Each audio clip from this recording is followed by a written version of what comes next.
నమస్తే welcome to big talk నేను మురళి గన్నవరం ఘటనలో హైడ్రామా కొనసాగుతోంది టీడీపీ ఆఫీస్ మీద వైసీపీ శ్రేణులు దాడి చేశాయని వార్తలు రావడంతో రాష్ట్ర వ్యాప్తంగా ప్రతిపక్షాలు ఆందోళన చేపట్టాయి తర్వాత కాలంలో టీడీపీ అధికార ప్రతినిధి పట్టాభిని పోలీసులు అదుపులోకి తీసుకున్నాక సీన్ మరోలా మారింది పట్టాభిని పోలీసులు చితక్కొట్టేశారన్న వార్తలు ఊపందుకున్నాయి ఈ ఆరోపణల్ని అధికార వైసీపీ ఖండిస్తోంది అసలు గన్నవరం ఘటనలో టీడీపీ వైసీపీలు ఎందుకు దూకుడుగా వెళ్తున్నాయి ఉమ్మడి కృష్ణా జిల్లాలో పట్టు కోసం పోరాడుతున్నాయా గన్నవరం ఘటనలో ఏ పార్టీ పైచేయి సాధించినట్లు ఇటువంటి కీలక అంశాలని ఇవాల్టి బిగ్ టాక్లో చర్చిద్దాం.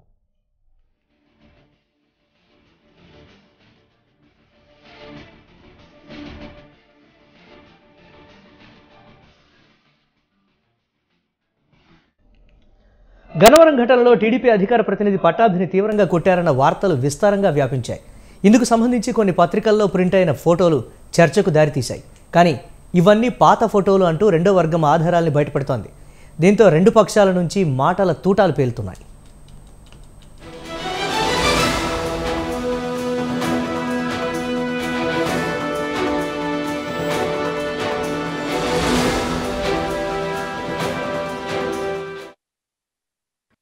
రాష్ట్రంలో law and order police maintain చేసే వరకు ప్రజాస్వామ్యాన్ని పరిరక్షించే వరకు తెలుగుదేశం పార్టీ పోరాడతాం.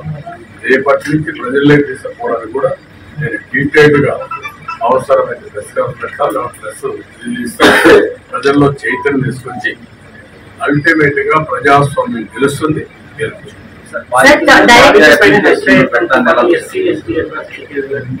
నేనేమంటున్నానంటే 307 పార్టీ ఒక ప్రహసనానికి తెరలేపి తప్పుడు సమాచారంతో రాష్ట్ర ప్రజల ఆలోచనలు ప్రభావితం చేయాలనే దృక్పథంతో తామే సూత్రధారులు ఆ పరిస్థితులకు దారి తీసే రకమైన చర్యలకు తామే పాల్పడి ఆ ప్రాసెస్లో వచ్చే టెన్షన్ క్రియేట్ అయితే దీనికి స్టేట్ను గవర్నమెంట్ను బాధ్యులు చేస్తూ ఫర్దర్ మళ్ళీ రెచ్చగొట్టడమో తిట్టడమో చేస్తూ దాని ద్వారా అంటే ఒక స్పైరలింగ్ ఎఫెక్ట్తో రాష్ట్రంలో ఏదో జరిగిపోతుందనే ఒక ఇంప్రెషన్ క్రియేట్ చేయాలి. అలాగే ఒక హిస్టారికల్ నిర్ణయం తీసుకొని ముఖ్యమంత్రి జగన్మోహన్ రెడ్డి గారు మన ఎమ్మెల్సీ అభ్యర్థులు ప్రకటించడంలోనైతేనే బీసీలకు దాంట్లో ఇచ్చిన వాటా ఏదైతే ఉందో దేశమంతా కూడా అటువైపు చూసే రకంగా తీసుకున్న చర్య ఏదైతే మా పార్టీ వైఎస్ఆర్ కాంగ్రెస్ పార్టీ అలాగే ప్రభుత్వ పరంగా చేస్తున్న వివిధ కార్యక్రమాలు కానీ వాటి మీద చర్చ జరగకుండా చేయాలనే డ్యూయల్ పర్పస్ ప్రతిసారి టీడీపీ ఏదైతే వీళ్ళకు తెలిసిన విద్య ఏది ఉందో అదే ప్రదర్శిస్తున్నారు. నిన్న కూడా అదే ప్రదర్శించారు. సో అది గన్నవరంలో ఘటనలో జరిగినటువంటి కీలక పరిణామాలు. ప్రతిపక్షమే కావాలని రెచ్చగొట్టేటువంటి వ్యాఖ్యలు చేస్తూ ఆ దాడితో కానీ ఆ ఘటనతో కానీ వైఎస్ఆర్ కాంగ్రెస్ పార్టీకి ఎటువంటి సంబంధం లేదు. అటువంటి కార్యక్రమాలని కానీ ఇటువంటి దాడుల్ని కానీ అధికార పార్టీ ఎప్పుడూ కూడా ప్రోత్సహించదు అనేది వైఎస్ఆర్ కాంగ్రెస్ పార్టీ చెప్తున్నటువంటి పెద్దలు చెప్తున్నటువంటి కీలకమైనటువంటి మాటలు. కానీ ప్రతిపక్షం చేస్తున్నటువంటి ఆరోపణ గతంలో కేంద్ర కార్యాలయం మీద దాడి ఘటనలో కూడా మేము ఎటువంటి ఆదేశాలు కానీ ఎవరిని కానీ ఉసుగొల్పలేదు. వారు వ్యక్తిగతంగా పార్టీ పెద్దను తమకు మేలు చేసేటువంటి ఇంటి పెద్దను అంటే పార్టీ పెద్దలాగా భావించి కార్యకర్తలు వ్యక్తిగతంగా తీసుకొని చేసినటువంటి దాడిగా కూడా వైఎస్ఆర్ కాంగ్రెస్ పార్టీ నేతలు అభివర్ణించినటువంటి పరిస్థితులు అయితే ఉన్నాయి. కానీ ఇప్పుడు రెచ్చగొట్టేటువంటి కామెంట్స్ తోటి ప్రభుత్వం చేస్తున్నటువంటి సంక్షేమ కార్యక్రమాల అమలు కానీ వీటన్నిటిని కూడా ప్రజల్లోకి వెళ్ళనివ్వకుండా డైవర్ట్ చేసేటువంటి కార్యక్రమాలని తెలుగుదేశం పార్టీ చేపట్టింది అనేటువంటి మాట అయితే చెప్తూ ఉన్నారు. ఇదే ఇవాళ బిగ్ టాక్ ఎటువంటి కీలక పరిణామాలు చోటు చేసుకుంటాయో బిగ్ టాక్ డిబేట్లో పార్టిసిపేట్ చేస్తున్నారు. తెలుగుదేశం పార్టీ నుంచి అధికార ప్రతినిధిగా ఉన్నారు బండారు మనోహర్ నాయుడు గారు లైవ్లో సిద్ధంగా ఉన్నారు. అలాగే ప్రముఖ పొలిటికల్ అనలిస్ట్ వివిఆర్ కృష్ణరాజు గారు వారు కూడా లైవ్లో సిద్ధంగా ఉన్నారు. మరి కాసేపట్లో వడ్డిశెట్టి నారాయణ రెడ్డి గారు వైఎస్ఆర్సీపీ స్టేట్ సీనియర్ లీడర్ వారు కూడా లైవ్లో జాయిన్ అవుతారు. ముందుగా మనోహర్ నాయుడు గారు నమస్తే అండి. నమస్తే మురళి గారు. వైఎస్ఆర్ కాంగ్రెస్ పార్టీ కీలక నేత సజ్జల రామకృష్ణారెడ్డి గారు చెప్పినటువంటి మాటలు ప్రభుత్వం చేపడుతున్నటువంటి కార్యక్రమాలని ఓర్చుకోలేక ఎక్కడ ప్రజల్లోకి వెళ్ళి విపరీతమైనటువంటి మైలేజీ వస్తుందనేటువంటి ఉద్దేశంతో టీడీపీ కావాలనే డైవర్షన్ కార్యక్రమాలు చేస్తోంది. రెచ్చగొట్టేటువంటి వ్యాఖ్యలు కానీ ఇతరత్రావి కానీ జరిగినటువంటి దాడితో వైఎస్ఆర్ కాంగ్రెస్ పార్టీకి ఎటువంటి సంబంధం లేదు అనేటువంటి మాట కూడా వారు చెప్తున్నటువంటి పరిస్థితి ఉంది. ఎలా చూడాలి వీటిని? మురళి గారు, ముందుగా మీకు స్వతంత్ర టీవీ ప్రేక్షకులకు ప్యానెల్లో పాల్గొన్నటువంటి మిత్రులకు నమస్కారం. వైసీపీ పార్టీ చేసేటువంటి దురాగతమైనటువంటి పనులకు, దాడులకు ఈ వైసీపీ పార్టీకి అలవాటు అయిపోయింది. ఎవరి మీద అంటగట్టింది వాళ్ళకు ఒకటే ఏంటంటే, వాళ్ళకు వైసీపీ పార్టీ నాయకులకు ఉన్నటువంటి అభిమానులు ఇంకా ఏ పార్టీ వాళ్ళకు లేరు, ఎవరికి లేరు. ఇది ఇక్కడ గమనించాల్సిన విషయం. ఎందుకోసమంటే ఇప్పుడు గతంలో మంగళగిరి కేంద్ర కార్యాలయం పైన దాడి చేస్తే సాక్షాత్ ముఖ్యమంత్రి గారు ఏం చెప్పారంటే, అభిమానులకు బీపీ పెరిగింది, వాళ్ళు చేశారు, మేమైతే మా కార్యకర్తలను చేయమని చెప్పలేదు, వాళ్ళు పోలేదు, ఈ మాట చెప్పారు. అదేవిధంగా మార్చూరులో కూడా టీడీపీ పార్టీ ఆఫీస్ మీద గెలవడం జరిగితే అక్కడ అదే మాట మాట్లాడారు. ఈ రోజు గన్నవరంలో కూడా ఏం మాట్లాడుతున్నారంటే అభిమానం చేశారు. అంటే ఇక్కడ ఎలా కనపడతా ఉందంటే, మేము చేసేటివన్నీ చేస్తాం, వాటిపైన కేసులు పెట్టాం, కానీ వాటిని అభిమానుల పైన చెప్పి అభిమానుల పేర్లతో మేము తప్పించుకుంటాం. ఇది వైసీపీ యొక్క తంతు. నిన్న కట్టినట్టు కనపడతా ఉంది మురళి గారు. ఇప్పుడు గన్నవరంలో వంశీ గారి యొక్క సంబంధించిన సంకల్ప సిద్ధి అనేటువంటి సంస్థలో ఏదో అవినీతి జరిగిందని, ఆ అవినీతిని సాక్ష్యాలతో సహా బయట పెడుతున్నానని చెప్పేసి పట్టాభి గారు మీడియా ముఖంగా చెప్పడం, అదేవిధంగా అక్కడ ఉన్నటువంటి బీసీ నాయకుడు తెలుగుదేశం పార్టీ చిన్న ఆయన కూడా చెప్పడం, ఇవి జరిగినాయి. ఒకవేళ ఇది జరిగినప్పుడు నిజంగా ఆ యొక్క సంస్థలు లాంటివి జరగకపోతే మీరు లీగల్ గా ప్రొసీడ్ అవ్వాలి, కానీ ఈ విధమైనటువంటి దాడులకు తెగబడటం అనేది కరెక్ట్ పద్ధతి అంటారా దీన్ని? ఇప్పుడు చిన్న ఇంటి పైన పోయి దాడి చేసేకెళ్ళారు, వాళ్ళ భార్య పైన బూతులు మాట్లాడారు, ఇన్ని రకాలుగానే ఇబ్బంది పెట్టారు. అందుకోసం వాళ్ళు ఏం చేశారు, చిన్న మరియు ఇతర టీడీపీ కార్యకర్తలు అందరూ కలిసి తెలుగుదేశం పార్టీ వారిపై దాడికి చేసుకొచ్చారనేసి పోలీస్ స్టేషన్ లో కంప్లైంట్ ఇచ్చేకెళ్ళారు. ఎవరి మీద దాడికి వెళ్ళలా, లేకపోతే వంశీ గారి ఇంటిపై దాడికి వెళ్ళలా, కంప్లైంట్ ఇచ్చేకెళ్ళిన వాళ్ళ పైన అటు వాళ్ళు వెళ్ళంగానే ఇటు టీడీపీ ఆఫీసు వద్దకి వాహనాల్లో వచ్చి వంశీ వారి అనుచరులు వైసీపీ కార్యకర్తలందరూ టీడీపీ కార్యాలయాన్ని ధ్వంసం చేయడం, అది చూస్తూ కూడా పోలీసులు కనీసం వాళ్ళని వారించకుండా, వాళ్ళని ఏమీ మాట్లాడకుండా వాళ్ళకి అసలు నాన్న బుజ్జి కన్నా అనేసి అడుగుతూ మాట్లాడడం అనేది వాళ్ళకి ఎంతవరకు కరెక్ట్ అంటారు? తర్వాత తెలుగుదేశం పార్టీ నాయకులు ఇక్కడ కార్యాలయం పైన దాడి జరుగుతుందని తెలుసుకొని వాళ్ళు అక్కడికి రాబోతుంటే వాళ్ళపైన కూడా దాడి చేయడం, ఆ దాడిలో అక్కడ పనిచేస్తున్నటువంటి సిఐ గారు గాయపడ్డం, ఇవి జరిగితే పట్టాభి గారు వస్తే ఆ పట్టాభి గారిని పట్టుకొని అరెస్టు చేసి ఆయన పైన దాడి చేసి మళ్ళీ కూడా భద్రతల పర్యవేక్షణలో భాగంగా అదుపులోకి తీసుకున్నాం అనేటువంటి మాట మనోహర్ గారు. ఒకటి మురళి గారు శాంతి భద్రతల కోసం అదుపులోకి తీసుకున్నారు అనుకుందాం, ఓకే. మరి శాంతి భద్రతల కోసం అదుపులోకి తీసుకున్న పట్టాభి గారిని మరుసటి రోజు మధ్యాహ్నం వరకు కూడా, అంటే వాళ్ళ భార్య డీజీపీ గారి దగ్గరికి వెళ్ళి వాళ్ళ కార్యాలయం ముందు ఆత్మహత్యను నేను చేసుకుంటాను, నా భర్త ఎక్కడున్నాడో నాకు చెప్పాలి, చూపించాలి అని డిమాండ్ చేసేంత వరకు కూడా పట్టాభి గారు ఎందుకంటే మరి చూపించకుండా దాచి ఉంచారు? తప్పు లేదు, మీరు శాంతి భద్రతలను అరెస్ట్ చేశారంటున్నారు, ఎందుకు మీరు దాచిపెట్టారు? ఇది ఒకటి. తర్వాత అతన్ని రాత్రిపూట అతనికి కళ్ళకు గంటలు కట్టి మరి అతని పైన 3rd డిగ్రీ ప్రయోగించారు, ఆయనకి గాయాలైనాయి. ఈ రోజు ఆ గాయాలైతే దాన్ని సజ్జల గారు మాట్లాడతారు ఎప్పుడో పాతది అని.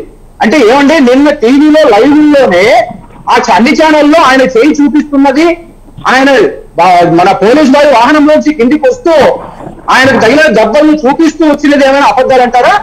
ఇది ఎప్పుడో పాత వీడియో నాది ఏమైనా నిన్న దోటుకు వచ్చిందేనా?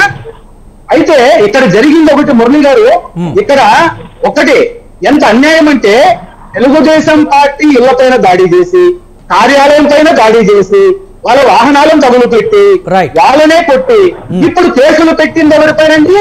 ఎవరైతే బాధింపబడ్డారో తెలుగుదేశం పార్టీ. మనోహర్ రెడ్డి గారు అధికార పార్టీ చెప్తున్నటువంటి మొదటి మాట ఫస్ట్ నుంచి కూడా చెప్తోంది, ప్రజల విషయంలో కావచ్చు, శాంతి భద్రతల పర్యవేక్షణల విషయంలో కావచ్చు, ఎక్కడా కూడా మేము రాజీ పడం, ఇటువంటి ఘటనలు మళ్ళీ పునరావృతం అవుతాయనుకున్నా కానీ అందుకే 144 సెక్షన్ కూడా విధించాల్సి వచ్చింది. ఆ పరిసర ప్రాంతాల్లో అందరినీ కూడా అదుపులోకి తీసుకోవాల్సి వచ్చింది. అందుకే ప్రజల శాంతి భద్రతలకు కావచ్చు, లేకపోతే ప్రజల జీవన విధానానికి ఎక్కడా కూడా ఆటంకం కలగకుండా అధికార పార్టీ ప్రజల కోసమే పనిచేస్తుంది అనేటువంటి మాట అయితే అధికార పార్టీ చెప్తాను. చూద్దాం, మాట్లాడదాం దీనికి సంబంధించి. అలాగే వైఎస్ఆర్సీపీ స్టేట్ లీడర్ సీనియర్ నేత వడ్డిశెట్టి నారాయణ రెడ్డి గారు లైవ్ లో జాయిన్ అయ్యారు. నారాయణ రెడ్డి గారు నమస్తే అండి. నమస్కారం అండి. నమస్తే. గన్నవరంలో చోటు చేసుకుంటున్నటువంటి పరిణామాలు, సజ్జల రామకృష్ణారెడ్డి చెప్తున్నటువంటి మాట, ఘటనతోటి అధికార పార్టీకి ఎటువంటి సంబంధం లేదు, టీడీపీఏ కావాలని రెచ్చగొట్టేటువంటి కామెంట్లు చేయడం కానీ ఘటన మొత్తానికి కూడా టీడీపీఏ కారణం అనేటువంటి మాట. దీనికి సంబంధించి ప్రభుత్వ కార్యక్రమాలకు కూడా ప్రజల్లోకి వెళ్ళనివ్వకుండా టీడీపీ ఇటువంటి చేసి ప్రజల్లో ఒక సింపతి క్రియేట్ చేసుకునేటువంటి కార్యక్రమంలో భాగంగానే టీడీపీ ఈ విధంగా వ్యవహరిస్తోందని వైఎస్ఆర్సీపీ కీలక నేత సజ్జల రామకృష్ణారెడ్డి చెప్పినటువంటి మాట. ఏం చెప్తారు మీరు దీనిపై? మురళి గారు మీకు నమస్కారం. ప్యానెల్లో ఉన్న పెద్దలందరికీ కూడా నమస్కారం. ప్రేక్షకులందరికీ కూడా నమస్కారం.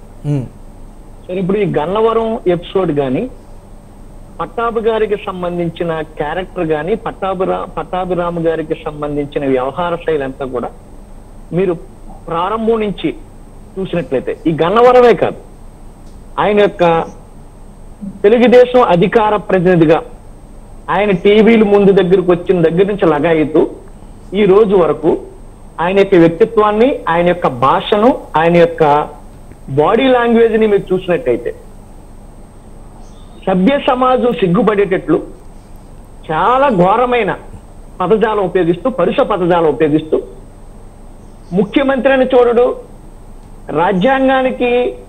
రాజ్యాంగబద్ధంగా ప్రజలందరూ కలిపి ఎన్నుకున్న ప్రజాప్రతినిధుల గురించి కానీ, రాజ్యాంగం ప్రకారం ఉన్నత స్థితిలో ఉన్న ముఖ్యమంత్రి గురించి కానీ, తాడేపల్లి ప్యాలెస్ లో ఉన్న పాలేరుగాడ, సైకోగాడ అని రకరకాలుగా వీడి స్థాయి మరిచి.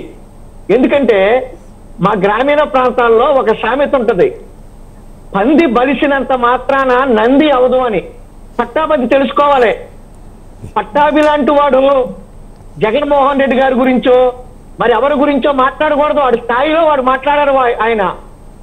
ఎందుకంటే ఆయన ఇప్పుడు వరకు వార్డు మెంబర్ గా కూడా పోటీ చేసి నెగ్గిన చరిత్ర అతని జీవితంలో లేదు.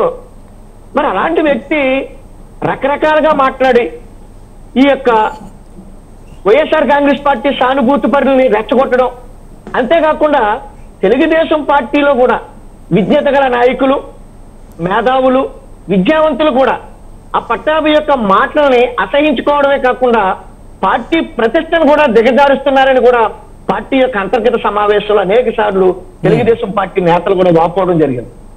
ఇక గన్నవరం ఎపిసోడ్ దగ్గరికి వచ్చినట్లయితే ఒక ముఖ్యమైన విషయం మీరు గుర్తుపెట్టుకోవాలి. ఎవరండి గన్నవరం వచ్చి అల్లరి చేస్తా? ఏమైనా విజయవాడ పోయి ఏమైనా ఈ యొక్క వంశీ గారు వెళ్ళి విజయవాడ వెళ్ళి గొడవ పెట్టాడా? అంటే అధికార పార్టీ లేదు. ఒక నిమిషం, నారాయణ రెడ్డి గారు, అధికార పార్టీ నేతలు ఎక్కడైనా ఘటనలు జరిగినప్పుడు ఆ కార్యకర్తలకు అండగా ఉండటం, అక్కడికి వెళ్ళి మాట్లాడేటువంటి పరిస్థితులు ఉండవా అని టీడీపీ ప్రశ్నిస్తున్నటువంటి మాట. స్థానికంగానే ఉండాలా, అధికార పార్టీ అన్నప్పుడు పార్టీ మొత్తానికి కదా అనేటువంటి మాట టీడీపీ నుంచి వస్తున్నటువంటి ప్రశ్న.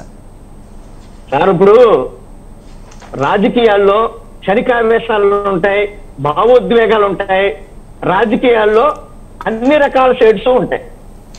నేను వస్తా గన్నవరం, నిన్ను అంతం చేస్తా, నేను ప్యాక్ చేసి బయటకు పారేస్తా. పట్టాభి అవడండి ప్యాక్ చేసి బయట పాడేయడానికి ఎంత మెజార్టీతో ఎప్పుడు నెగ్గాడండి ఎక్కడైనా? అలా పట్టాభి స్థాయి ఏంటండి? ఏ స్థాయితో మాట్లాడతాడు? ఓకే, లోకేష్ గారి గురించి ఓకే, లోకేష్ గారు పోటీ చేశాడు, ఓడిపోయారు, లేకపోతే గతంలో మంత్రిగా చేశారు, ఆయన ఏమైనా మాట్లాడతాడంటే కొంత అర్థం ఉంది. ఇది ఏం మాట్లాడతాడని తెలిసి తెలియకుండా అన్ని గొడవలకి కారణం పట్టాభే. అసలు నోరు మంచిదైతే ఊరు మంచిదవుద్ది అంటారు. ఇతను నోరు కంపు. ఆ నోరు కంపు కాబట్టి ఎక్కడ పెడతాడు అక్కడ చివాట్లు తింటున్నారు ప్రతి ఒక్కరి చేత కూడా. గన్నవరం వస్తా పట్టాభేనా? ముందు రోజు మీరు ఆ వీడియో చూసట్లేదో, గన్నవరం వస్తా, దమ్ముంటేరా తేల్చుకుందాం అని రెచ్చగొట్టినాడు ఎవడండి? పట్టాభి కదా. అసలు మీరు ముఖ్యంగా ఒక విషయాన్ని గమనించినట్లయితే, జగన్మోహన్ రెడ్డి గారు వచ్చిన తర్వాత భారత రాజ్యాంగంలో ఏదైతే అంతిమ లక్ష్యం ఉందో ఆల్ ఈక్వాలిటీ, ప్రతి ఒక్కరికి కూడా రాజ్యాధికారం కల్పించాలి. రాజ్యాధికారం కల్పించాలంటే వెనుకబడిన వారికి, షెడ్యూల్ కులాల వారికి, అగ్ర కులాల్లో పేదవారితో అందరికీ కూడా రాజ్యాధికారంలో భాగస్వాములు చేయాలని అంబేద్కర్ గారు రచిస్తే ఆ రాజ్యాంగ స్ఫూర్తిని కొనసాగిస్తూ ఈ రోజు 18 మంది ఎమ్మెల్సీల్లో దగ్గరికి 80% పైబడి బీసీ ఎస్సీలకి దాంట్లో పూర్తిగా స్థానం కల్పించి భారతదేశం అంతా కూడా జగన్మోహన్ రెడ్డి గారి వైపు ఆంధ్ర రాష్ట్రం వైపు చూసే పరిస్థితులు తీసుకొస్తే దాని గురించి చర్చ జరగకుండా, సామాజిక న్యాయం గురించి చర్చ జరగకుండా, బీసీల పట్ల, షెడ్యూల్ కులాల పట్ల, ఎస్టీల పట్ల వైఎస్ఆర్ కాంగ్రెస్ పార్టీ రాష్ట్ర ప్రభుత్వం ఎంత దృఢ నిశ్చయంతో ముందుకు పోతుందో మేధావుల్లోనూ ప్రజల్లోనూ మాట్లాడుకోకుండా చేయడం కోసం మీరు చూసుకోండి, అమ్మ ఒడి రిలీజ్ అవుతున్నప్పుడు, లేకపోతే విద్యా దీవెన రిలీజ్ అవుతున్నప్పుడు, లేకపోతే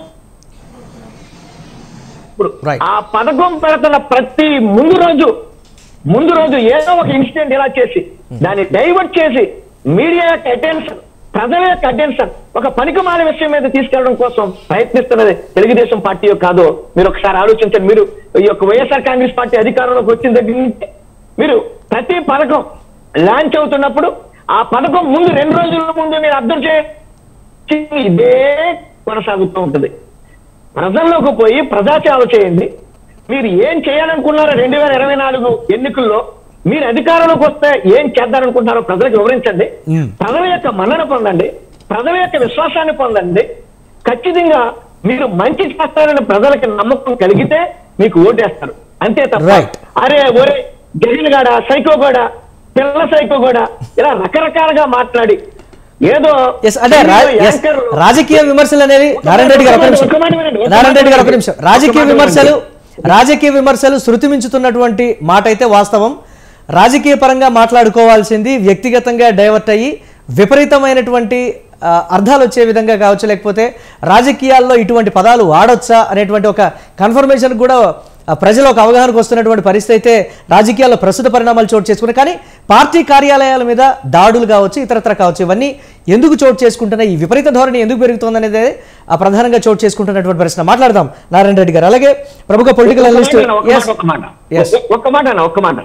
ఒక్క మాట గతంలో టీవీల్లో యాంకర్లు ఏళ్ళు కూడా రకరకాల సిన్నులు చేస్తూ ఉండేవారు, ఎందుకంటే టీఆర్పీ రేట్ పెంచుకోవడం కోసం. ఈ రోజు రాజకీయ నాయకులు వారి యొక్క పబ్లిసిటీ పెంచుకోవడం కోసం అంత ఘోరంగా బిహేవ్ చేస్తున్నారు. రేపు పట్టాభి లాంటి వారి టీవీల్లోకి వస్తే పక్కనే ఏ సింబల్ వస్తూ ఉంటది, ఏ సింబల్ గతంలో సినిమాలకి ఏ సింబల్ ఇచ్చేవారు, అలాంటి సింబల్ పట్టాభి లాంటి వారు కానీ టీవీలో ముందుకి వచ్చినట్లయితే ఆ టీవీలో పక్కన ఏ వస్తున్న పరిస్థితి కూడా వచ్చే పరిస్థితి ఉంది. కాబట్టి పట్టాభి లాంటి వారు నోరు దగ్గర పెట్టుకుంటే, నోరు దగ్గర అదుపులో పెట్టుకుంటే ఖచ్చితంగా ఆంధ్ర రాష్ట్రం సుభిక్షంగా ఉంటది, ఇలాంటి గొడవలకి తావు లేకుండా ఉంటది. రెచ్చగొట్టే వాడిని తీసుకెళ్లి ముందుగా ప్రతిసారి కూడా నన్ను కొట్టారు అంటారు. ఆయన కొట్టడం ఏంటండి? ఆయన ఎవరు కొట్టారు? ఈ రోజు మెడికల్ రిపోర్ట్ తీసుకుంటే అతని మీద ఒక్క దెబ్బ కూడా పడలే. అన్ని అబద్ధాలు, అన్ని బొంకులు. చూద్దాం దానికి సంబంధించి ప్రజలైతే ఒక అవగాహనకు వస్తున్నటువంటి మాట అయితే చూస్తున్నారు. ఇటువంటి పరిణామాలు ఎందుకు చోటు చేసుకుంటున్నాయి, అసలు పార్టీలు ఎందుకు ఈ విధంగా ప్రవర్తిస్తున్నాయనే దానికి సంబంధించి కూడా తెలియాల్సినటువంటి పరిస్థితి ఉంది. రైట్, ఇక ప్రముఖ పొలిటికల్ అనలిస్ట్ వివిఆర్ కృష్ణరాజు గారిని వారితో మాట్లాడదాం. కృష్ణరాజు గారు నమస్తే. నమస్తే అండి మురళి గారు. పరిస్థితులు ఏవైనా కావచ్చు, రాజకీయ పార్టీలు వ్యవహరిస్తున్నటువంటి తీరులు, పరిధులు దాటి మాట్లాడుతున్నటువంటి మాటలు, రాజకీయ విమర్శల్లో వ్యక్తిగత విమర్శలకు దిగటం, అలాగే రాజకీయ పార్టీల కార్యాలయాల మీద దాడులు, విపరీతమైనటువంటి ధోరణులు పెరిగిపోతున్నాయి. టీడీపీఏ కావాలని ఇటువంటి ఘటనలకు పాల్పడుతుంది. వైఎస్ఆర్ కాంగ్రెస్ పార్టీ ఇటువంటి కార్యక్రమాలను అస్సలు ఎంకరేజ్ చేయదనేటువంటి మాట చెప్తున్నప్పటికీ కూడా వారు వ్యక్తిగతంగా తీసుకుని వెళ్ళి దాడులు చేస్తుంటారు, లేకపోతే స్థానికంగా ఉన్నటువంటి వర్గాల మధ్య దీన్ని దాడిగా చూడాలి, కానీ పార్టీలకు ఆపాదించాల్సినటువంటి పరిస్థితులు అయితే లేవు అనేటువంటి మాట అయితే వ్యక్తమవుతున్నటువంటి పరిస్థితి. ఎలా చూడాలంటారు దీని మొత్తాన్ని? మురళి గారు, ముందుగా గన్నవరం సంబంధించి అరాచక రాజకీయాలకు నేడు ఆ నియోజకవర్గం ఒక వేదికగా మారిందండి. గరంగా మారింది. పార్టీ నాయకులు స్థాయిని మరిచి ఒకరి మీద ఒకరు వ్యాఖ్యలు చేసుకోవటం, దాడులు చేసుకోవటం, ఇవన్నీ కూడా నిజంగా చాలా ఇది బాధాకరంగానే కనిపిస్తున్నాయి ప్రజలకి. అయితే ఇదే నియోజకవర్గం నుంచి గతంలో కుచ్చలపల్లి సుందరయ్య గారండి, ఆయన కమ్యూనిస్టు యోధులు, ఉద్యమకారులు, సిపిఎం పార్టీకి అనేక సంవత్సరాల పాటు ఆయన ప్రధాన కార్యదర్శిగా పనిచేశారు. ఆయన ఆ నియోజకవర్గానికి 3 సార్లు ప్రాతినిధ్యం వహించారు. ఆ నియోజకవర్గ అభివృద్ధికి ఆయన సహకరించారు. అటువంటి మహామహులు ప్రజాప్రతినిధులుగా ఉన్న నియోజకవర్గం ఈ రోజున అరాచక శక్తులకు వేదికగా మారింది. ఇక తాజా పరిణామానికి వచ్చేటప్పటికి ఇక్కడ మనం 2 విషయాలు గమనించాలండి. ప్రధానంగా వల్లభనేని వంశీ, పట్టాభి వీరిద్దరూ కూడా రకంగా చెప్పాలంటే మాకు చట్టాలు ఇంకోటి మాకు అవసరం లేదు, మేము అన్నిటికీ అతీతులు మేము అని చెప్పి సవాళ్ళు విసురుకోవటం, బాహాబాహీకి దిగటానికి సిద్ధపడటం. అంటే ఒకవైపు వీళ్ళకి పోలీసులు అంటే లెక్కలేదు, మరోవైపు ప్రభుత్వం అంటే భయం లేదు, భక్తి లేదు, ఏమీ లేదు. ఎవరైనా వంశీ గారు ఏమంటారంటే నా జోలికి ఎవరన్నా వస్తే నేను వాళ్ళ సంగతి చూస్తానని చెప్పి అంటారు. పట్టాభి గారేమో తోలు తీస్తాను తొక్క తీస్తానని చెప్పి ఆయన అంటాడు. ఆయన ఏమిటిది? సరే, ఇక్కడ వీరిద్దరూ కూడా నిజానికి ఆయా పార్టీలకు సంబంధించి పరిధులు దాటి పార్టీలకు అతీతంగా ప్రాంతాలకు అతీతంగా ఆ గన్నవరంలో అశాంతికి కారణమవుతున్నారండి. ముందుగా మనం వల్లభనేని వంశీ గారి విషయానికి వద్దాం.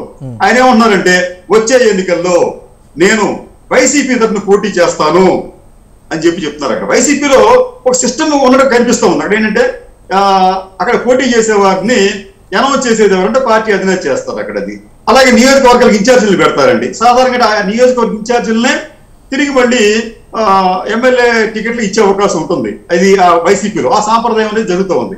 అయితే ఈయన ఆ నియోజకవర్గ ఇన్ఛార్జి గారు బచ్చుల అర్జునుడు గారు ఇన్ఛార్జ్ కాదు ఆయన. కానీ ఆయన ఉంటారంటే నేను వచ్చే ఎన్నికల్లో నేను పోటీ చేస్తానని చెప్పి అంటారు. అయితే అసలు వల్లభనేని వంశీ గారు ఇప్పటి వరకు వైసీపీలో చేరారా, చేరలేదా, వైసీపీ ఆయన పార్టీలో చేర్చుకుందా లేదా, ఇవన్నీ శేష ప్రశ్నలు. ఆయన పార్టీలో చేరడు. ఎందుకంటే జగన్మోహన్ రెడ్డి గారు ఏం చెప్పారంటే మీరు మా పార్టీలో జాయిన్ అవ్వాలంటే మీరు ముందు మీ శాసనసభ్యత్వానికి రాజీనామా చేయండి అని చెప్పి అంటారు ఆయన. అంటే గత ఎన్నికల్లో ఆయన దాదాపు 900 ఓట్లతోనే ఎంతో తక్కువ మెజారిటీ గెలిచారు ఆయన వంశీ గారు. మళ్ళీ రాజీనామా చేస్తే గెలుస్తారో లేదు తెలియదు ఆయనకి. కాబట్టి ఏంటంటే ఆయన గెలవకుండా ఒకవైపు టీడీపీకి వ్యతిరేకంగా కార్యక్రమాలు చేస్తూ వైసీపీకి తలవంపులు తెచ్చే విధంగా అక్కడ పనులు చేస్తున్నారు. సరే, తలవంపులు తెస్తే దానిని అధినాయకత్వం కంట్రోల్ చేయాలి. కంట్రోల్ చేయకపోగా వారు ఈ కార్యక్రమాలని మద్దతు ఇచ్చే విధంగా అక్కడ వాళ్ళు ప్రయత్నిస్తున్నారు అక్కడ. ఎందుకంటే అక్కడ మీకు ఆ పార్టీలో ఎప్పటి నుంచో ఉన్న దుట్టా రామచంద్రరావు గారు, లేకపోతే ఎమ్మెల్యేగా ఎన్నికైన ఆయన పేరు యార్లగడ్డ వెంకటరావు గారు, వీళ్ళందరినీ పక్క దోసారండి. అక్కడ పక్క దోసేసి అసలు పార్టీలో ఉన్నారో లేదో కూడా తెలియని వంశీ గారిని మద్దతు ఇచ్చుకుంటూ వస్తున్నారు అక్కడ. ఆయనే అక్కడ మొత్తం చక్రం తిప్పే పరిస్థితి అక్కడ ఏర్పడింది. అదొక కారణం. అయితే ఇక పట్టాభి గారి గురించి అండి. పట్టాభి గారికి ఆయనకి సంబంధం ఏంటంటే పట్టాభి గారు కేవలం ఒక అధికార ప్రతినిధి, జాతీయ అధికార ప్రతినిధి. ఆయనకి పార్టీ మద్దతుతో లేకపోతే పార్టీ అనుమతితో ఆయన ఈ సవాళ్ళు విసురుతున్నాడా, లేదా గన్నవరం వచ్చారా అంటే పార్టీకి కూడా తెలపకుండానే మొన్న ఆయన గన్నవరం బయలుదేరినట్టుగా మనకు సమాచారం అండి. ఆయన గన్నవరం బయలుదేరుతుంటే ఇద్దరు సీనియర్ నాయకులు ఫోన్ చేసి నువ్వు అక్కడికి ఎందుకు వెళ్తున్నావు, నీ వెనక్కి వచ్చాయంటే ఆయన వినకుండా ఆ ప్రాంతానికి వెళ్ళటం వలన ఒక రక్సెస్ అనేది ఒక ఘర్షణ వాతావరణం అనేది ఏర్పడింది.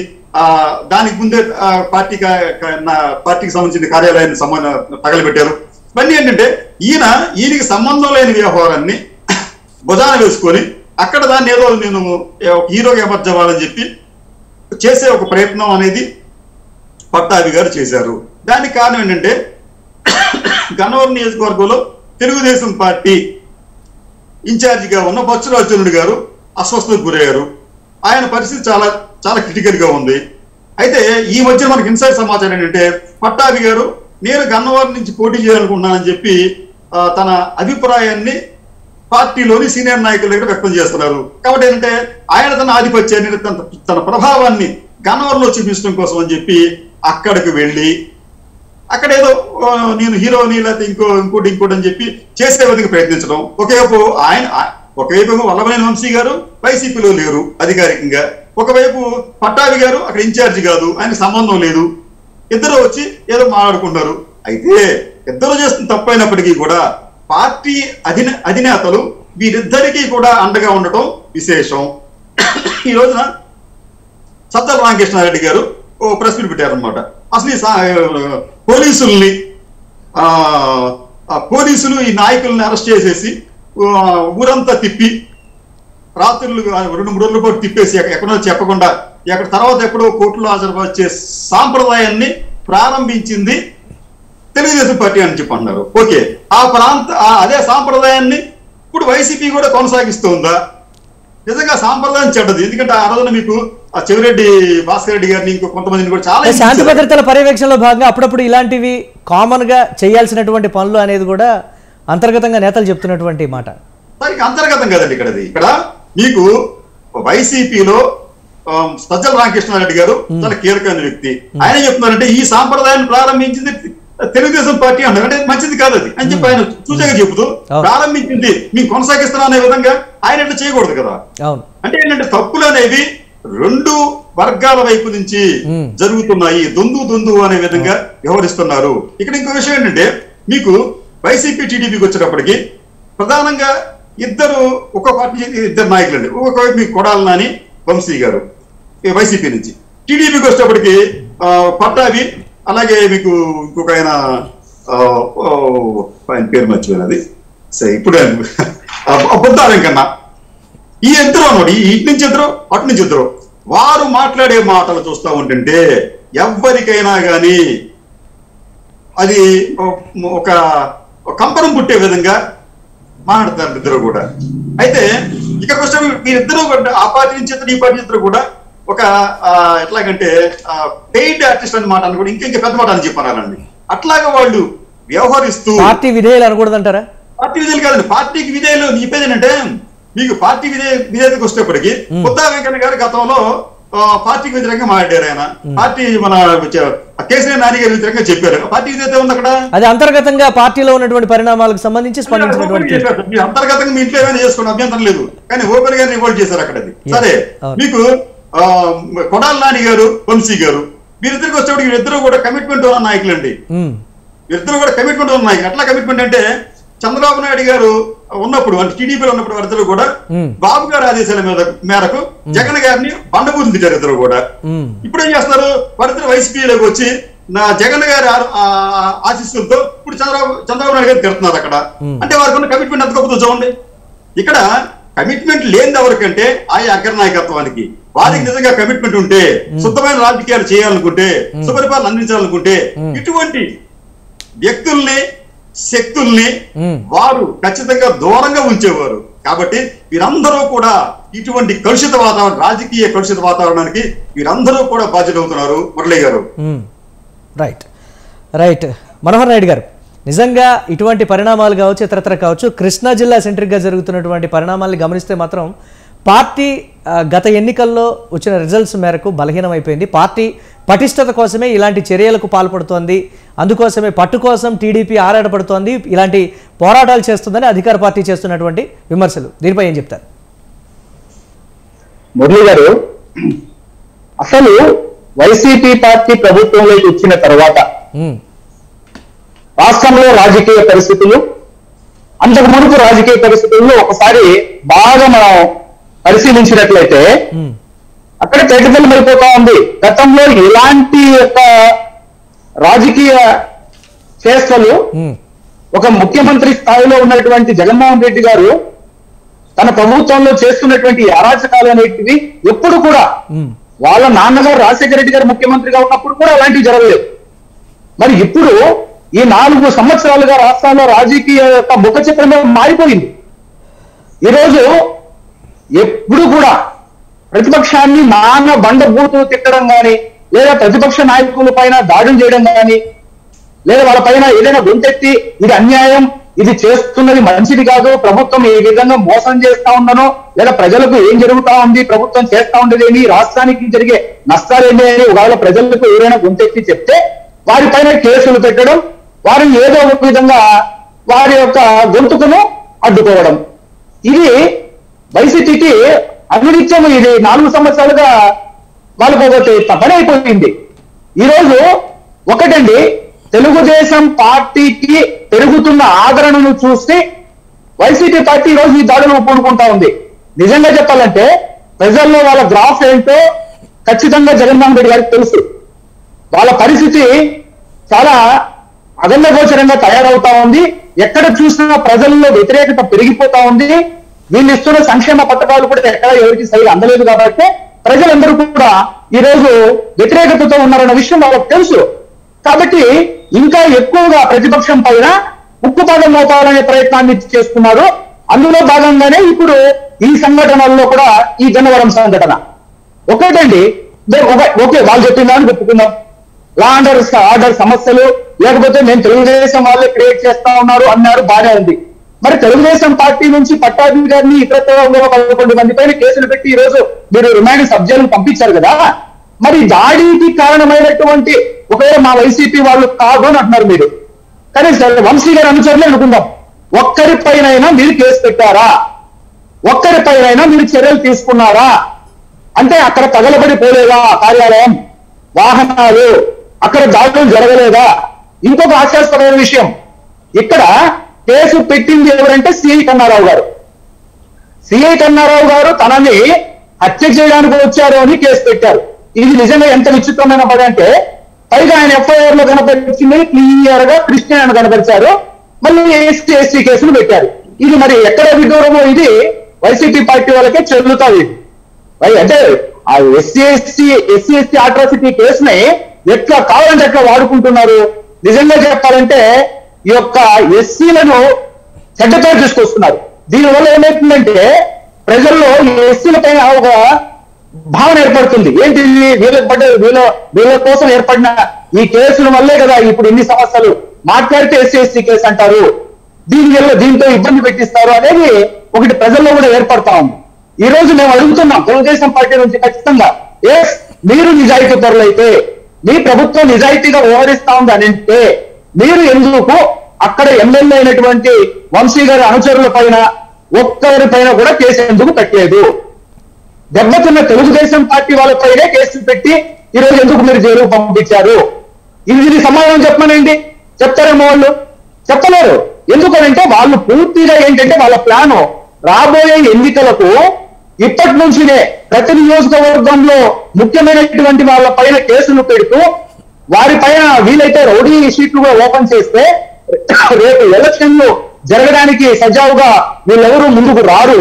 కాబట్టి ఆ రోజు మనం అనుకున్నట్లు మన ఇష్ట రాజ్యంగా ఎలక్షన్ జరుపుకోవచ్చు అనేటువంటి ముందస్తు ప్లాన్ లో కూడా ఈ రోజు వైసీపీ ప్రభుత్వం ఈ పని చేస్తా ఉంది. అందరిపైన కేసులు పెట్టడం, వారి పైన బైండర్లు చేయడం, రౌడీ షీట్లు ఓపెన్ చేయడం, ఏదో రకమైనటువంటి ఇబ్బందులతో భయాందోళనకు గురి చేస్తా ఉంది.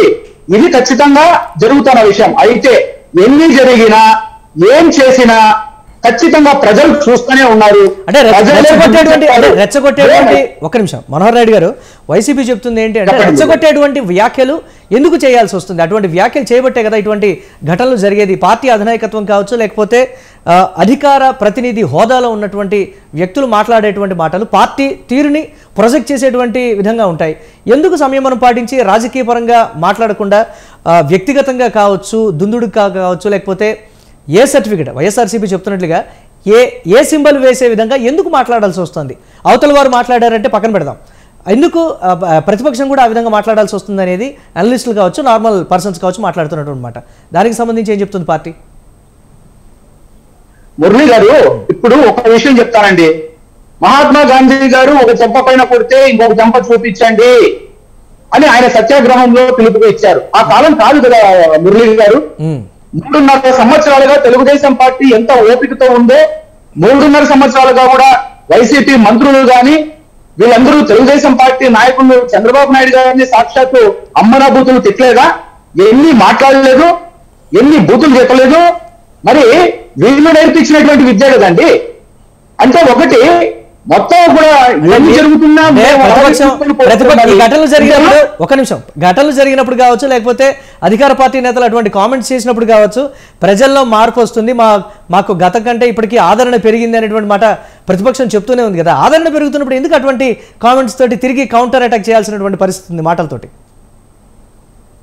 అవును మురళి గారు, ఇప్పుడు ఒక విషయాన్ని ప్రజలకు మనం వివరించినప్పుడు, అందులో తప్పుని మనం ప్రజలకు మీడియా పరంగా తెలియజేసినప్పుడు వీళ్ళు మనిషిని వ్యతిరేకంగా మాట్లాడి దౌర్జన్యం చేసి, ఇప్పుడు ఎందుకు జరిగింది గన్నవరం సంఘటన? చిన్న అనేటువంటి బీసీ నాయకుడిని వారి ఇంటిపైకి దాడికి వెళ్ళినందుకు ఈ ఘటన జరిగింది. దేవుడు మీడియా పరంగా మాట్లాడారు, మీరు కూడా మీడియా పరంగానే మాట్లాడండి, లేదా కోర్టు పరంగా కేసులు చట్టపరంగా న్యాయపరంగా వెళ్ళండి. ఇంతేగాని మీరు దాడులకు దిగేది అనేది ఎంతవరకు కరెక్ట్? గన్నవరం సంఘటన జరిగిందే బీసీ నాయకుడి పైన ఇంటిపై జరిగిన దాడితోనే. అంటే ఆయన ఇంటిపైన దాడి చేశారు కాబట్టి, కుటుంబ సభ్యుల పైన అసభ్యంగా మాట్లాడారు కాబట్టి దానిని అడ్డుకునేదానికే పట్టాభి గారు గన్నవరానికి వెళ్ళాల్సి వచ్చింది. మరి వెళ్ళినప్పుడు ఇన్ని దాడులు చేసినటువంటి వారిని వదిలిపెట్టి అక్కడికి వెళ్ళినటువంటి తెలుగుదేశం పార్టీ నాయకుల్ని అరెస్టు చేసి కేసులు పెట్టడం కరెక్ట్ అంటారా? అంటే ఇప్పుడు ఇది కరెక్ట్ అంటే మేము చూసుకుంటూ అలాగే ఉండాలి, మేము ఇలా కేసులు పెట్టించుకుంటూనే ఉండాలి, లేదా వాళ్ళు ఏదైనా మాట్లాడించుకోవాలి, కొడితే కొట్టించుకోవాలి, ఇదేనా?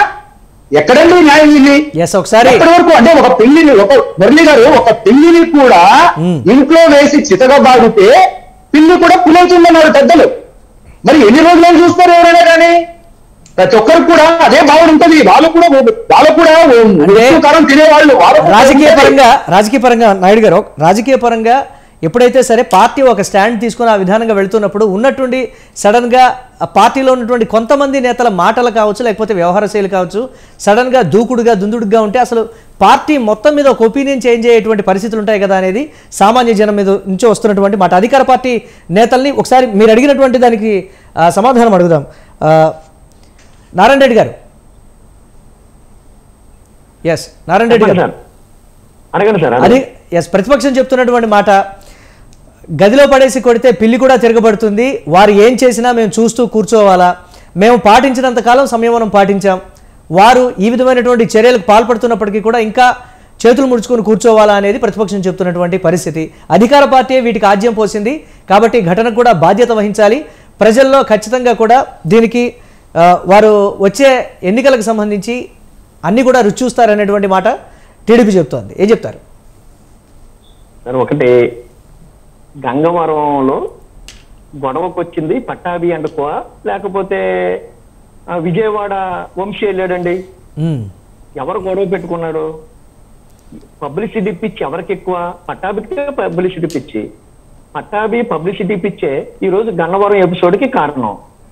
అంటే రాత్రికి హీరో అయిపోవాలనే ఉద్దేశంతో పెద్దవారి పట్ల చాలా పరుషంగా మాట్లాడి ఏదో బూతులు అమనాబూతులు తిట్టేస్తే ఈ యొక్క సోషల్ మీడియాలోను, లేకపోతే తెలుగుదేశానికి సానుభూతి పరుల్లోనూ ఏదో ఒక్క రోజులోనే రాత్రి హీరో అయిపోవాలనే ఆ దుర్దందు చూడండి.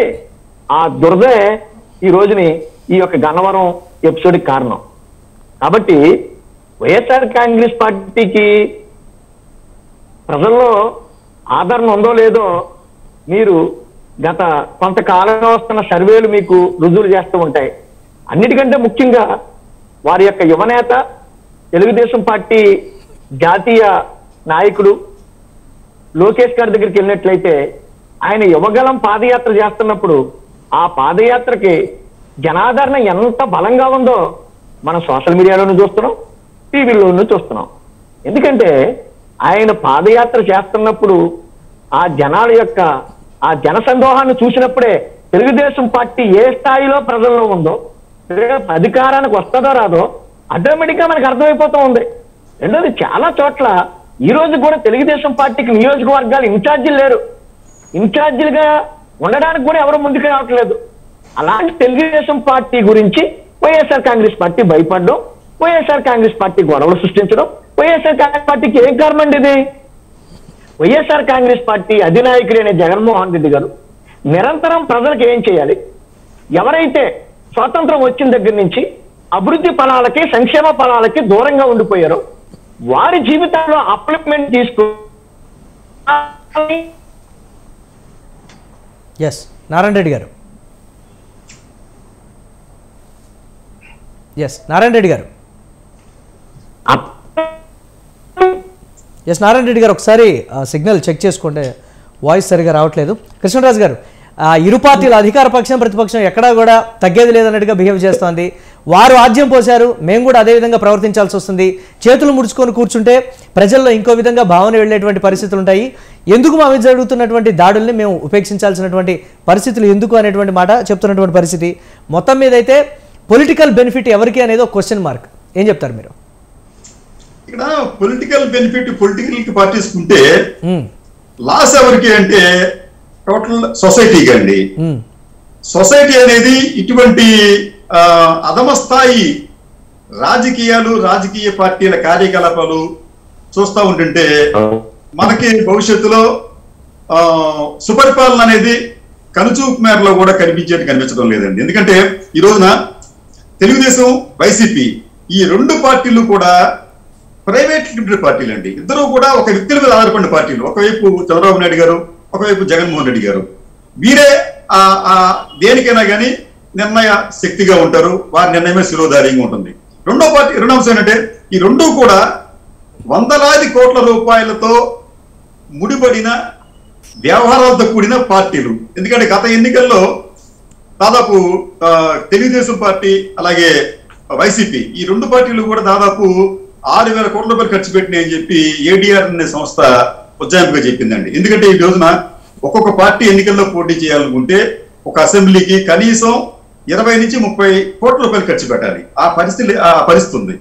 అటువంటి ఖర్చుని భరించే శక్తి ఆ పార్టీలకు మాత్రమే ఉంది. కాబట్టి ఏమవుతుందంటే పూర్తిగా ధన రాజకీయాలుగా మారినాయి. ఈ ధన రాజకీయాల వెనక వారి స్వార్థ శక్తులు కూడా చాలా బలంగా ఉన్నాయండి. కాబట్టి ఏంటంటే ఎట్ ఎనీ కాస్ట్ మనం అధికారంలోకి రావాలని చెప్పి ఒక వర్గం, ఎట్ ఎనీ కాస్ట్ మనం అధికారం నిలుపుకోవాలని చెప్పి మరో వర్గం తీవ్రంగా ప్రయత్నిస్తూ దానిలో భాగంగానే మనం ఎవరిని కూడా స్పేర్ చేయకూడదు. ఎక్కడ ఏ అవకాశం దొరికితే అవకాశం మన రాజకీయ స్వప్రయోజనం కోసం వాడుకోవాలి అనే ప్రయత్నాన్ని ఈ రెండు పార్టీలు కూడా చాలా బాహాటంగా నిస్సిగ్గుగా చేస్తున్నాయి. దీనికి ఈ మినహాయింపు రెండు పార్టీలు కాదండి. అంటే ఒక పార్టీ కొద్దిగా క్లాస్ గా ఉండొచ్చు, ఇంకో పార్టీ కొద్దిగా మాస్ గా ఉండొచ్చు.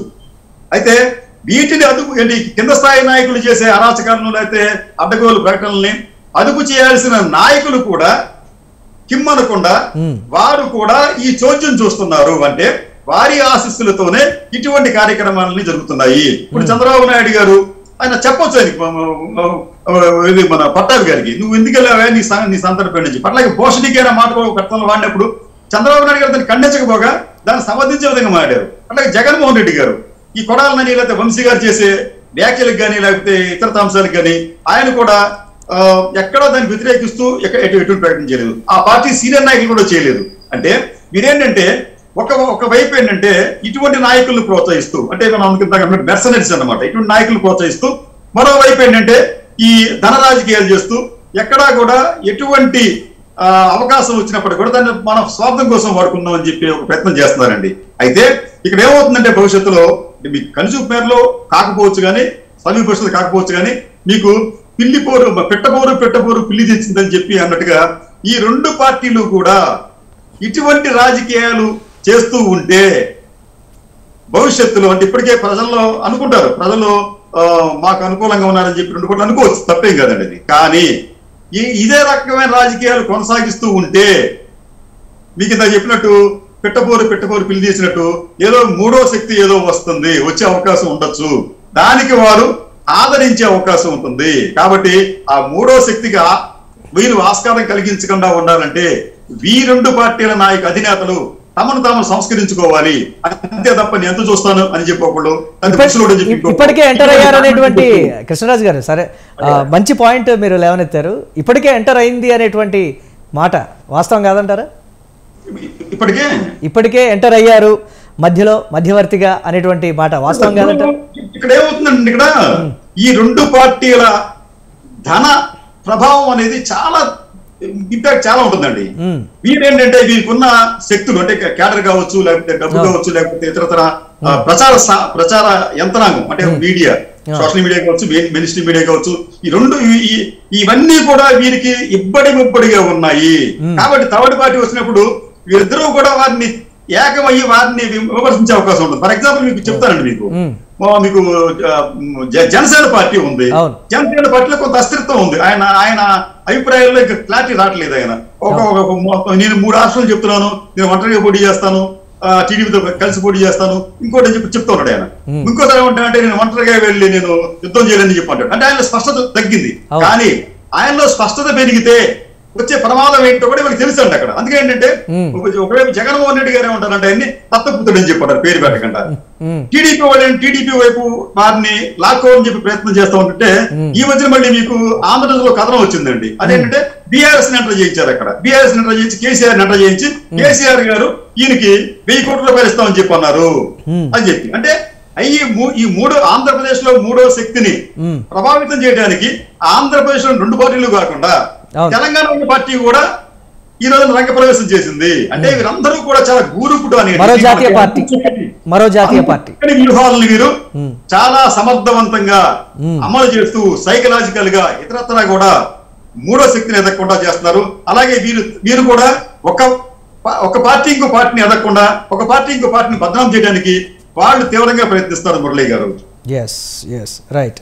మనోహర్ నాయుడు గారు, పూర్తి స్థాయిలో టీడీపీ కూడా నియంత్రణ పాటించాల్సినటువంటి అవసరం ఉంది. విమర్శల విషయంలో కావచ్చు, ఇతరత్ర రాజకీయ విమర్శలు కావచ్చు, లేకపోతే కొన్ని కామెంట్స్ విషయంలో సంయమనం పాటించి వ్యక్తిగతంగా కావచ్చు, లేకపోతే ఇందాక కృష్ణరాజు గారు చెప్పినట్లుగా కావచ్చు, నారాయణ రెడ్డి గారు చెప్పినట్లుగా కావచ్చు, కొన్ని వాడేటువంటి పదాలు సరే. వైఎస్ఆర్ కాంగ్రెస్ పార్టీ అధికార ప్రతినిధి, అధికారంలో ఉన్నటువంటి నేతలు కాబట్టి వారు మాట్లాడేటువంటి దానికి సంబంధించి జగన్మోహన్ రెడ్డి చెప్పాల్సినటువంటి మాట. ఎందుకు చంద్రబాబు కూడా వీటిని ప్రోత్సహిస్తున్నారు అనేటువంటి పరిస్థితి ఉంది.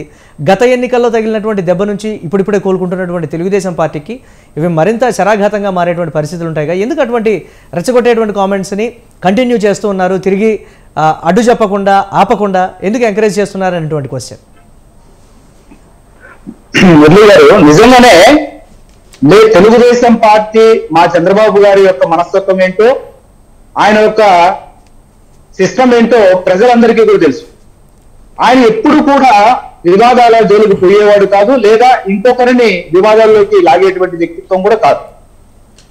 ఇప్పుడు ఒక చిన్న విషయం అండి, గతంలో మన ప్రతిపక్ష నాయకుడుగా ఉన్నటువంటి జగన్మోహన్ రెడ్డి పాదయాత్ర చేస్తే ఎక్కడైనా చంద్రబాబు నాయుడు గారు అతనికి ఆటంకం కలిగించారా? ఇంకా వాళ్లకు సెక్యూరిటీ ఇచ్చి వాళ్ళ పాదయాత్ర వాళ్ళు చేసుకునేది. ఇంకా చంద్రబాబు నాయుడు గారే ఆయన పబ్లిక్ మీటింగుల్లో కూడా ఆ పాదయాత్రల్లో చంద్రబాబు నాయుడిని నడి రోడ్లో కాల్చాలి, బంగాళాఖాతంలో కలిపేయాలి, అది చేయాలి ఇది చేయాలని మాట్లాడినది. అయినప్పటికీ చంద్రబాబు నాయుడు గారు ఆయన పాదయాత్రను ఏ రోజు అడ్డుకోలేమన్నారు. ఇది సంస్కారం అంటే. కానీ ఈ రోజు జగన్మోహన్ రెడ్డి గారు ఏం చేస్తా ఉన్నారు? ఒకవైపు లోకేష్ పాదయాత్ర జరుగుతుంటే ఎక్కడికక్కడ అడ్డుకోవడం, మైకులు లాక్కోవడం, కేసులు పెట్టడం, ఇబ్బందులు గురి చేయడం. ఒకవైపు చంద్రబాబు నాయుడు గారి యొక్క కార్యక్రమాలు ఇదేం కర్మ ప్రోగ్రాం రాష్ట్రాలకి కార్యక్రమాలకు వెళ్తే అక్కడ చంద్రబాబు నాయుడు గారిని అడ్డుకోవడం, ఆయన రానికుండా పోవడం, ప్రత్యేకంగా దానికోసం ఒక జీవో 1 అనేటువంటి పేరుతో ఒక జీవోని ఇవ్వడం. ఇవన్నీ కూడా ఎందుకు ప్రతిపక్షాలని అడ్డుకోవాలనేసి ప్రభుత్వం చూస్తా ఉంది అంటే తేటతెల్లమవుతున్న విషయము ప్రజల్లో గ్రాఫ్ తెలుగుదేశం పార్టీకి విపరీతంగా పెరిగిపోతా ఉంది.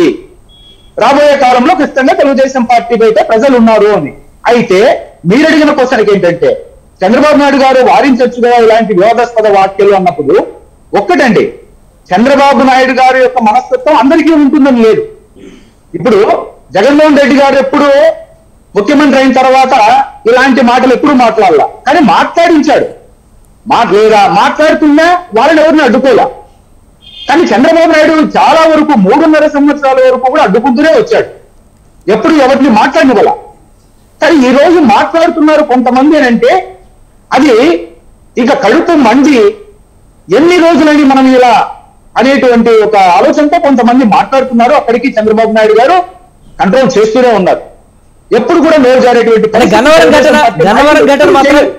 గన్నవరం ఘటన మాత్రం టీడీపీ చేస్తున్నటువంటి వ్యాఖ్యల వల్లే జరిగింది అని అధికార పార్టీ క్లియర్ కట్ గా చెప్తోంది. దీని మీద ఏమంటారు మీరు? మురళీ గారు, మళ్ళీ చెప్తున్నా, ఖచ్చితంగా గన్నవరం యొక్క ఘటన మాత్రం ఇది ఒక కుట్రపూరితం. ఎందుకోసము అంటే ఒకవైపు అక్కడ లోకేష్ బాబు గారి పాదయాత్ర, చంద్రబాబు గారి కార్యక్రమాలు చాలా ప్రజల్లో ఎక్కువ దూసుకుపోతున్నాయి. కాబట్టి ఎక్కడో అలజడి సృష్టించాలి. ఇక్కడ పట్టాభి గారు వచ్చి ఈ యొక్క మన వంశీ గారు చేసినటువంటి ఆ సంకల్ప సిద్ధి అనేటువంటి సంస్థలో జరిగిన అవినీతి గురించి మాట్లాడాడు. దీనిపైన గొడవలు సృష్టించాలి. ఒక ప్లాన్ ప్రకారమే ఇది. ఆ బీసీ నాయకుల ఇంటి మీద దాడికి వెళ్ళడం, వెళ్తే వాళ్ళ ఊహ ముందే ఈ నాయకుని ఇంటిపై దాడికి వెళ్తే ఖచ్చితంగా పైన నాయకులు వస్తారు, పట్టాబు వస్తాడని అనుకోలేదు, ఇంకా ఎవరో కూడా నాయకులు వస్తారు. కాబట్టి అక్కడ వాళ్ళ పైన మనం దాడులు చేసి ఒక పెద్ద గొడవలు సృష్టించాలనే కుట్ర ఖచ్చితంగా పూర్తిగా కుట్ర పని ఆ చేశారు. అవసరం వైఎస్ఆర్ కాంగ్రెస్ పార్టీకి లేదు అనేటువంటి మాట చెప్తున్నారు. ప్రజా సంక్షేమ కార్యక్రమాలతో ప్రజల్లోకి మేము వెళ్తున్నప్పుడు ఎప్పుడు కూడా ఒక 2 రోజుల ముందు టీడీపీ చేస్తున్నటువంటి కార్యక్రమాలకు సంబంధించి వారు చెప్తూ ఉన్నారు. ఒక్క మాట ఒప్పుకుంటా, వాళ్ళ మాట నిజమే అయితే మరి ఎందుకు గన్నవరంలో జరిగినటువంటి దాడుల్లో పాల్గొన్నటువంటి ఎమ్మెల్యే అనుచరులు గాని ఇతరులు గాని ఒక్కరిని కూడా అరెస్ట్ చేసి కేసు ఎందుకు పెట్టలేదు? దీనికి సమాధానం చెప్పమనండి. ఇప్పుడు తెలుస్తుంది నిజమేంటో. ఒక్కరిపైన కూడా కేసు పెట్టారంటే దాని వెనక ఏంటి మతలబు, ఏంటి కుట్ర? దాని వెనక జగన్ అయిపోతా ఉంది. ఇక్కడ కేవలం తెలుగుదేశం పార్టీ నాయకులు టార్గెట్ చేసి కుట్రలు చేసి చేస్తున్నారు తెలిసిపోతా ఉంది.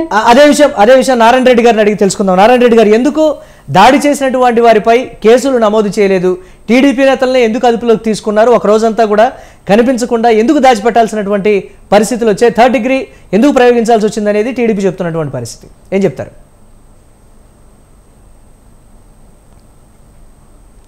నారాయణ రెడ్డి గారు మ్యూట్లో ఉన్నారు, అన్మ్యూట్ చేయండి. సార్ మురళి గారు, ఏదైనా చట్టం ప్రకారం గాని పోలీసుల ప్రకారం గాని ఎవరైతే అమాయకుల మీద దాడి చేస్తారో అమాయకుల మీద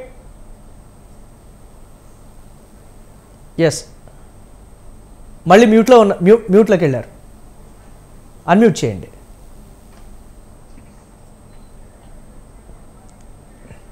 నారాయణ రెడ్డి గారు మ్యూట్లో ఉన్నారు, అన్మ్యూట్ చేయండి ప్లీజ్. నారాయణ రెడ్డి గారు మ్యూట్లో ఉన్నారు, అన్మ్యూట్ చేయండి. మీ వాయిస్ వినిపించట్లేదు. అన్న మన వాయిస్ ఇప్పుడు వినిపిస్తాం, చెప్పండి. అన్న ఇప్పుడు పోలీసు దాడి చేసిన వారి మీద కేసులు పెట్టారు. దాడి చేసిన వారు ఎవరు? దాడి చేసిన వారు ఎవరంటే తెలుగుదేశం వారే దాడి చేశారు. పట్టాభి అండ్ కోయే దాడి చేశారు. అంటే వాళ్ళ పార్టీ కార్యాలయం మీద వారే దాడి చేసుకున్నారంటారా? మరి కుట్రలు చేసే అలవాటు ఎవరికి ఉందన్నా? అసలు ఈ రాష్ట్రంలో కుట్ర అనే దానికి చిరునామే చంద్రబాబు నాయుడు గారు. ఎన్టీ రామారావు గారి విషయంలో ఏం జరిగిందో మీ అందరికీ తెలుసు. దగ్గుబాటి వెంకటేశ్వరరావు గారి విషయంలో ఏం జరిగిందో మన అందరికీ తెలుసు. కుట్రల గురించి మాట్లాడక్కర్లే.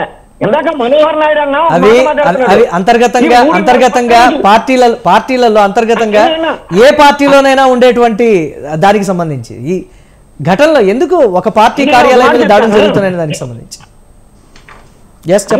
మేము దాడికి దిగడు పెట్టానా? తెలుగుదేశం మునిగిపోతున్న నావని మేమెందుకు వెలుగులో తీసుకొస్తామన్నా? మేము గొడవలు పెట్టి ఆ మునిగిపోతున్న నావకి మేమెందుకు పబ్లిసిటీ ఇస్తామన్నా? వారికి వాళ్ళు ఎందుకంటే ఏ పని చేసినా జగన్మోహన్ రెడ్డి గారు వాళ్ళ చేతిలో కొంత మీడియాని పెట్టుకుని రకరకాల మసిపూసి మారేడుగా చేసి ఏదో ఒక ఆరోపణ చేసేయడమే, ఏదో ఒక నింద మోపేయడమే. ఆ నిందను కడుక్కోవడానికి అది లేదని చెప్పడం కోసం ప్రెస్ మీట్ల ముందుకు వచ్చి అధికార పార్టీ వాళ్ళు మాట్లాడుకోవాల్సిన పరిస్థితి క్రియేట్ చేస్తున్నారు. ఒక పక్కన పరిపాలన చేసుకోనిస్తలే, మొత్తం రాష్ట్రాన్ని కన్ఫ్యూజ్ చేసి మారేస్తున్నారు అందరూ కూడా. ఎవరు ఎన్ని చేసినా సరే జగన్మోహన్ రెడ్డి గారి యొక్క విజయాన్ని ఎవరు ఆపలేరు. ప్రజల్లో పూర్తిగా ఆయనకు పూర్తి పలుకుబడి ఉంది. రేపు 2024లో వాళ్ళు ఒక్క మాట అన్నా, వీళ్ళు ఇలాగే ప్రవర్తిస్తే వైనాట్ 175 ఖచ్చితంగా నిజమవుద్ది. 175 సీట్లు కొడతాం.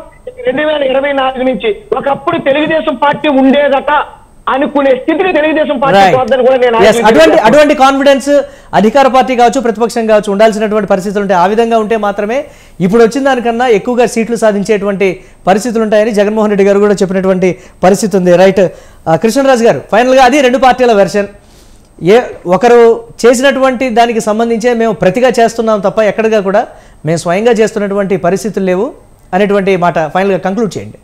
ఇదంతా కూడా రాజ్యాంగ వ్యతిరేకంగా, చట్టానికి వ్యతిరేకంగా, ప్రభుత్వ విధానాలకు వ్యతిరేకంగా జరిగేదేనండి. ఎందుకంటే ఒకరి మీద దాడి చేస్తే జనరల్ గా మనం ఏం చేయాలి?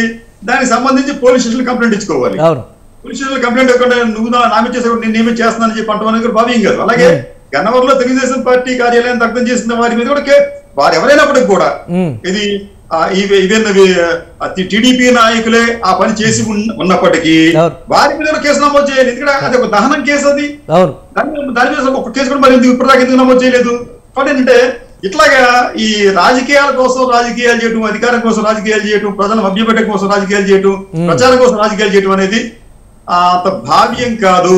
ఇదేంటంటే ఆ రాజకీయ పార్టీలకి ఇది బన్నెతేదు, శోభతేదు, వారి మీద కళంకం కలిగే విధంగానే ఉంటుంది. కాబట్టి ఈ రెండు రాజకీయ పార్టీలు కూడా తమ వైఖరిని మార్చుకోగలిగితే బాగుంటుంది అనేది అభిప్రాయం. మురళి గారు రైట్. థ్యాంక్ యూ కృష్ణరాజు గారు, నారాయణ రెడ్డి గారు, మనోహర్ నాయుడు గారు బిగ్ టాక్ డిబేట్లో పార్టిసిపేట్ చేసినందుకు. మొత్తం మీద నెటిజన్ల నుంచి మాత్రం వస్తున్నటువంటి కొన్ని విమర్శలు రాష్ట్రం మరో బీహార్లా మారిపోతుందా, దీనికి బాధ్యులు ఎవరైనప్పటికీ కూడా ఘటనలు అయితే జరుగుతున్నాయి. కేంద్ర కార్యాలయం కావచ్చు, లేకపోతే జిల్లాకు సంబంధించి నియోజకవర్గ కార్యాలయాల మీద కావచ్చు. ఎందుకు ఇటువంటి దాడులు జరుగుతున్నాయంటే వారు చేసినటువంటి కామెంట్స్కు ప్రతిగా స్పందిస్తున్నటువంటి విధానమైన అధికార పార్టీ చెప్తున్నటువంటి తీరు, అలాగే ప్రతిపక్షాలు కూడా కామెంట్స్ను కొన్ని దృష్టిలో పెట్టుకొని చేయాలి తప్ప, కంట్రోల్డ్గా మాట్లాడాలి తప్ప విపరీతంగా మాట్లాడకూడదు అనేది నెటిజన్ల నుంచి వస్తున్నటువంటి అభిప్రాయం వ్యక్తమైనటువంటి పరిస్థితి ఉంది. ఇది వాల్టి బిగ్ టాక్. కీప్ వాచింగ్ స్వతంత్ర.